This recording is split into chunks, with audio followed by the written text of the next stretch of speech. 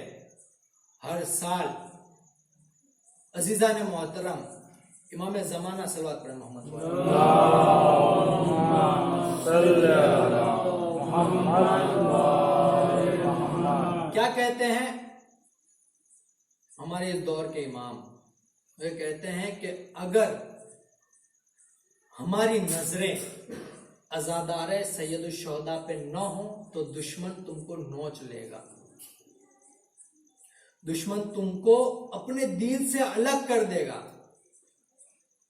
یہ خدا کا اور ائمہ کا ہم پر احسان ہے کہ اس نے ہمیں عزادار بنایا، عزاداری کا دشمن نہیں بنایا. توجہ رکھیے گا. یہ مقصد عزاداری کو جانیے. ہر امام کے دور میں جو ہے وہ عزاداری کھل کر نہیں منائی گئی. انہیں کھل کر رونے نہیں دیا. ہم خود خوش قسمت ہیں کہ ہم پر کوئی پابندی عائد نہیں ہے. اس وقت کی بات اور ہے کہ جو اس وقت ماحول چل رہا ہے کورونا کا، اس میں سرکار کی کچھ پابندی ہے. خود ہمارے جو آیت اللہ ہیں انہوں نے بھی کہا ہے کہ آپ جو اس چیز کا خیال رکھیں. مجلس میں آئیں تو ماسک پہن کر آئیں برائے مہربانی. سوشل ڈسٹینس رکھیں. سینیٹائزر سے ہاتھ دھو کر آئیں. سینیٹائزر کا یوز کریں تاکہ عزاداری بدنام نہ ہو. عزاداری نہیں رک سکتی.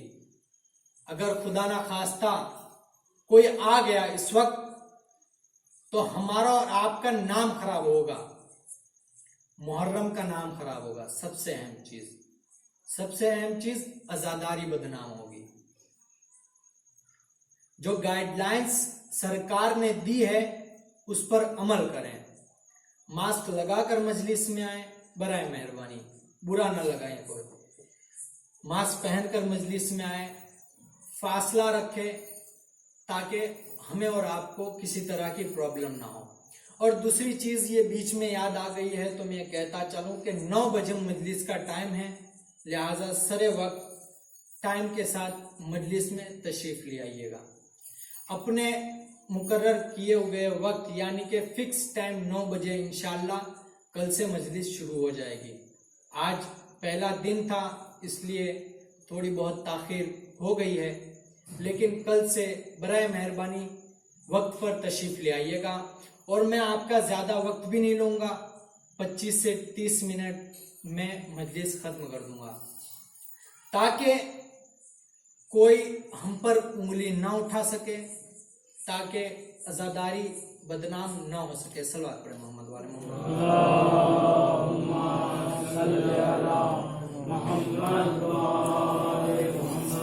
تو انسان کا وجود جو خدا نے ہم کو دیا ہے، امام حسین علیہ السلام نے جو قربانی دی ہے، اسی کا نتیجہ ہے اور انہی کا احسان ہے کہ آج جو ہے ہم یہاں پر بیٹھے ہوئے ہیں، مجلس میں تشریف لائے ہیں اور اپنے آپ کو اس قابل بنا لیں کہ خدا خود کہے کہ نہیں یہ میرا بندہ ہے، یہ حسین کا عزادار ہے. چھٹے امام کا دور ہے. ایک شخص آتا ہے امام کے پاس اور آنے کے بعد کہتا ہے، امام سے کچھ پوچھتا ہے تو امام کہتے ہیں خدا کو 2 قدم پسند ہے. 2 قدم پسند ہے. ایک تو اللہ کی راہ میں جہاد کرنا اور دوسرا اپنے رشتہ داروں سے صلح رحم کرنا. ہم اگر مجلس میں آئے ہیں، مجلس میں آ رہے ہیں تو آنے سے پہلے یہ سوچ لے کہ کوئی رشتہ دار ہم سے ناراض تو نہیں ہے، کوئی بھائی ہمارا ہم سے ناراض تو نہیں ہے، یا ہمارے دل میں کسی کے بارے میں حسد تو نہیں ہے، کینہ تو نہیں ہے، ارشاد تو نہیں ہے. اس کے بعد ہم اپنے آپ کو دیکھیں کہ کیا کوئی ہم سے ناراض تو نہیں ہے. اگر ناراض نہیں ہے تو مجلس میں آئے، ورنہ اگر ناراض ہے تو آپ اس کی جا کے ناراضگی کو دور کریں تاکہ یہ مجلس میں آنے کا ثواب آپ کو مل سکے. ورنہ اگر کوئی آپ سے ناراض ہے خدا نخواستہ تو مجلس میں آنے کا کوئی فائدہ نہیں ہے. امام حسین علیہ السلام نے کہا ہے، چھٹے امام نے کہا ہے، ہر امام نے کہا ہے کہ اپنے رشتہ داروں کے ساتھ ہم آہنگی سے رہیں، مل کر رہیں. اس کے بعد پھر چھٹے امام کہتے ہیں کہ دو چیزیں جو ہے وہ خدا کو اور بہت زیادہ پسند ہے. وہ کیا؟ کہ ایک تو اپنے اوپر جو غصہ آتا ہے، غصہ جو انسان اپنے وجود میں لا جاتا ہے اس کو پی جانا، جو غصے کو پی جانا. اور دوسری چیز کیا ہے کہ جب خود انسان پر کوئی مصیبت آئے تو اس پر صبر کرنا، صرف یہ سوچتے ہوئے کہ کیا امام حسین علیہ السلام سے زیادہ ہے ہماری مصیبت؟ نہیں، اپنے اوپر صبر کرنا. عزیزان محترم، باتیں بہت ساری ہیں لیکن وقت کم ہے. تو آج جو ہے وہ پہلی محرم ہے. جانتے ہو کہ کربلا کا پہلا شہید کون ہے؟ ہم اور آپ نام سے تو جانتے ہوں گے، لیکن اس کی شہادت کیسے واقع ہوئی ہے؟ کربلا کا سب سے پہلا شہید امام حسین علیہ السلام کا چچا زاد بھائی مسلم ابن عقیل. مسلم ابن عقیل کوفہ روانہ ہوئے. کوفے سے خط آ رہے تھے امام حسین علیہ السلام کے پاس کہ آپ کوفہ آ جائیے، ہم آپ کی بیعت کریں گے. امام حسین علیہ السلام نے خط کا جواب دیا کہ میرا بھائی، امام حسین علیہ السلام نے یہ کہا کہ میرا بھائی وہاں پر آ رہا ہے، وہ وہاں کے ماحول کو دیکھے گا، وہ تم اس کی بیعت کرنا. پھر کہا کہ میرا چچا زاد بھائی. پہلے امام حسین علیہ السلام نے کیا کہا؟ میرا بھائی. اب سوچئے گا کہ کیا یہ چیز ہمارے امام کر سکتے ہیں تو کیا ہم نہیں کر سکتے؟ صلہ رحم، کسی کے ساتھ محبت سے ملنا، پیش آنا، دشمنی کو ختم کرنا. بہرحال تو امام حسین علیہ السلام نے خط لکھا کہ میرا بھائی وہاں پر آ رہا ہے، آپ اس کی بیعت کریے گا. جب وہ مجھے وہاں سے خبر پہنچائے گا کہ آپ کوفہ آ جائیے، تب میں یہاں سے روانہ ہوں گا کوفہ آنے کے لیے. امام حسین، جناب مسلم نے امام حسین علیہ السلام کو خط لکھا کہ مولا، یہاں کے حالات بہت اچھے ہیں، یہاں کے لوگ بہت اچھے ہیں. جب شروعات میں جناب مسلم وہاں گئے تو 18,000 کوفیوں نے جناب مسلم کی بیعت کی تھی. 18,000. لیکن جب کچھ وقت چلا گیا تو ابن زیاد کو پتا چلا کہ امام حسین علیہ السلام کا سفیر، امام حسین علیہ السلام کا بھائی کوفہ پہنچ چکا ہے، اور وہاں پہنچنے کے بعد سب کو اس نے اپنی طرف کر لیا ہے. ابن زیاد آیا، کوفے میں بہکانا شروع کر دیا. 18,000 بیعت کرنے والوں میں ایک بھی جناب مسلم کے ساتھ نہیں رہا. وقت ایسا آیا کہ سب جو ہے مسلم کے دشمن بن گئے. مسلم تنہا اکیلا کوفے میں، نہ کسی کو جانتا ہے نہ کسی کو پہچانتا ہے. نہ اس کو کوئی پہچانتا ہے، بلکہ اس کو اس وجہ سے پہچانتے تھے کہ یہ حسین کا سفیر ہے، یہ مسلم ابن عقیل ہے۔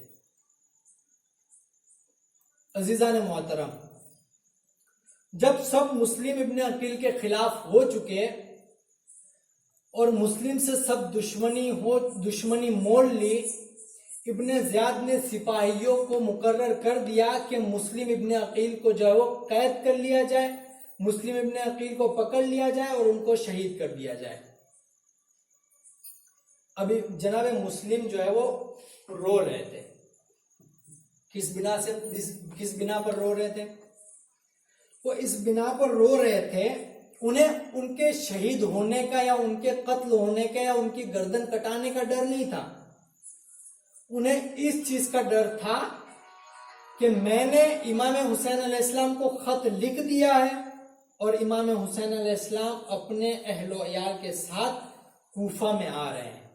اب میں ان کو خبر کس طرح پہنچاؤں کہ اب کوفہ وہ نہیں رہا، کوفہ جو ہے وہ بدل گیا ہے، یہاں کوئی ہمارا اور آپ کا چاہنے والا نہیں رہا۔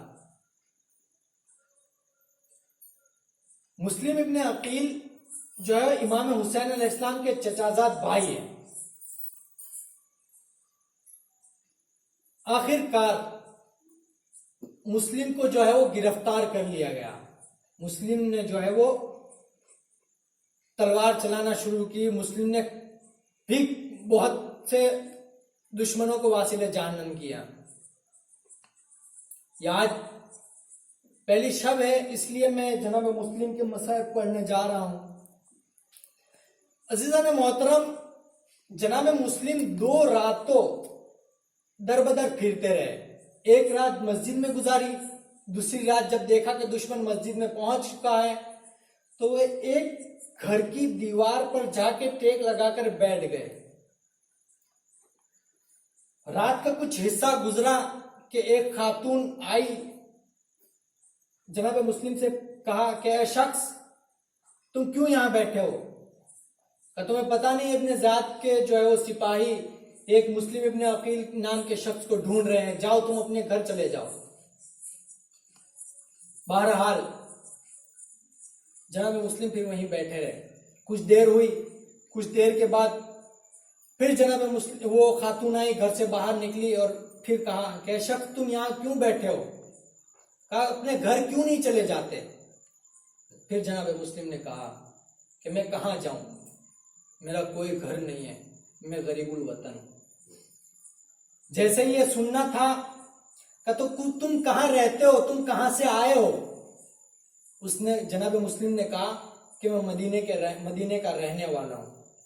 عزیزان محترم، وہ خاتون جو ہے اہل بیت کو چاہنے والی تھی، جیسے یہ سنا کہ مدینے کے رہنے والا ہے، خاتون باہر آئی اور باہر آنے کے بعد پوچھا کہ مدینے میں تم کہاں رہتے ہو؟ تو جناب مسلم کہتے ہیں میں قبیلہ بنی ہاشم میں رہتا ہوں۔ عزیزان محترم، جیسے یہ اس خاتون نے سنا کہ میں محلے بنی ہاشم میں رہتا ہوں تو خاتون نے جناب مسلم کو اندر لائے، کہا اے شخص کیا تم کچھ کھاؤ گے، کچھ پیو گے؟ کہا نہیں، مجھے کچھ پانی پلا دو۔ اس خاتون نے پانی پلایا، جناب مسلم کو اس نے کچھ دیر رہنے کے لیے کہا کہ اے شخص میرا بیٹا بھی ابن زیاد کے ساتھ ہے، تم کچھ دیر آرام کر لو، کچھ دیر آرام کر لو۔ اس کے بعد جناب مسلم آئے، مصلی بچھایا، 2 رکعت نماز پڑھی اور کچھ دیر آرام کیا۔ جیسے ہی آرام کرنا تھا کہ مولا ان کے خواب میں آئے اور صرف اتنا کہا مسلم صرف کچھ دیر ہے بس۔ وہ خاتون آئی، دیکھا کہ مسلم جو ہے وہ جاگ رہے ہیں، کہا آخر وہ محب اہل بیت تھی، اس کا گھر بدنام نہیں ہونا دینا چاہ رہے تھے۔ جناب مسلم نکلے باہر، گھر سے باہر نکلے، دشمنوں نے گھیر لیا۔ اب جب دشمن ان کو پکڑ کر لے جا رہے تھے تب وہ رونے لگے اور روتے ہوئے کہتے ہیں، دشمنوں نے جب ان کی آخری خواہش پوچھی کہ بتاؤ آخری خواہش کیا ہے، تو جناب مسلم کہتے ہیں کہ میرا حسین کوفہ آنے کے لیے روانہ ہو چکا ہے۔ اور میں ان تک کیسے خبر پہنچاؤں کہ وہ کوفہ نہ آئے؟ عزیزان محترم، جناب مسلم جنگ پر جنگ کر رہے ہیں، کتنوں کو واصل جہنم کیا، دھوکے کے ساتھ جناب مسلم کو جو ہے وہ وار کیا، اور جناب مسلم کو دارالامارہ، اس وقت کی ایک عمارت تھی جو بہت اونچی تھی، اس پر لے جا کر پھینک دیا گیا۔ پہلے جناب مسلم کو پانی دیا گیا، ایک مرتبہ پانی لائے تو پانی میں خون گر گیا، پانی نجس ہو گیا، پانی دے دیا، پھر پانی لائے، اسی طرح 3 مرتبہ ہوا تو شاید وہ سمجھ گئے کہ میرا آقا مولا حسین بھوکا و پیاسا شہید کر دیا جائے گا، اور میں غلام ہو کر کیسے پانی پی سکتا ہوں۔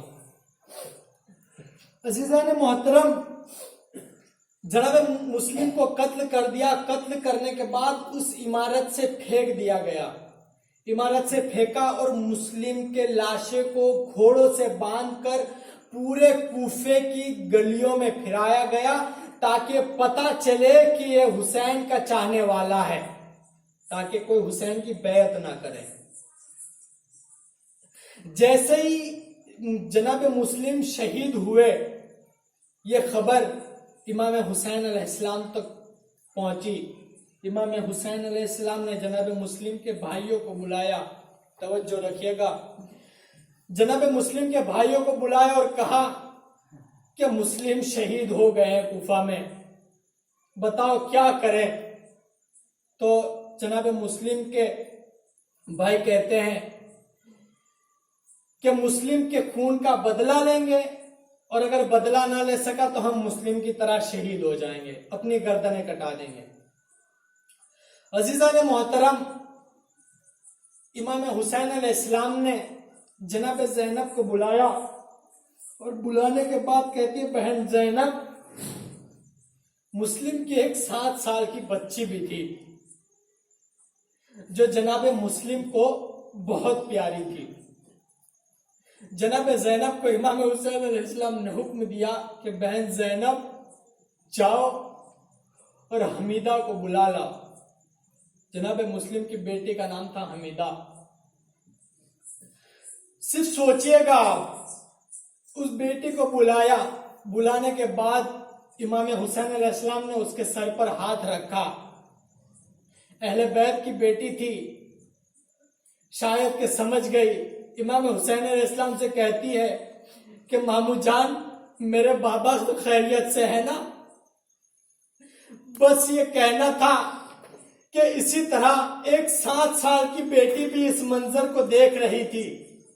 تصور کیجئے گا، رویا جائے تو روئیے گا، صرف سوچئے گا کہ جیسے ہی جناب مسلم کی بیٹی پر امام حسین علیہ السلام نے ہاتھ پھیرا تو شاید دوسری 7 سال کی بیٹی بھی اس چیز کو سمجھ گئی تھی کہ جب کسی کا باپ مر جاتا ہے تو اس کو جو ہے دلاسا دیا جاتا ہے، اس کے سر پر ہاتھ رکھا جاتا ہے، اس کو گودی سے لگایا جاتا ہے۔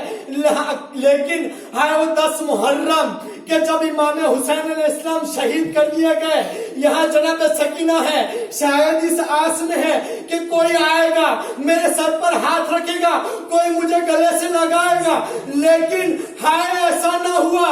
کوئی آیا، اس کے کانوں پر تماچے مارے، اس کے کانوں سے درے چھینے، اس کو تازیانے مارے، کوئی بھی اس بیٹی پر ہاتھ رکھنے والا نہیں تھا۔ اجرکم اللہ، خدا آپ کو کسی غم میں نہ ڈالے۔ اللہ لعنت اللہ علی القوم الظالمین، سیعلم الذین ظلموا ای منقلب ینقلبون۔ بارے الہ جو واسطہ محمد والے محمد کا کہ ہمارے اس مختصر سی مجلس کو قبول فرما۔ بارے الہ جو واسطہ محمد والے محمد کا کہ جو بھی بیمار ہے اس کو شفائے کاملہ عاجلہ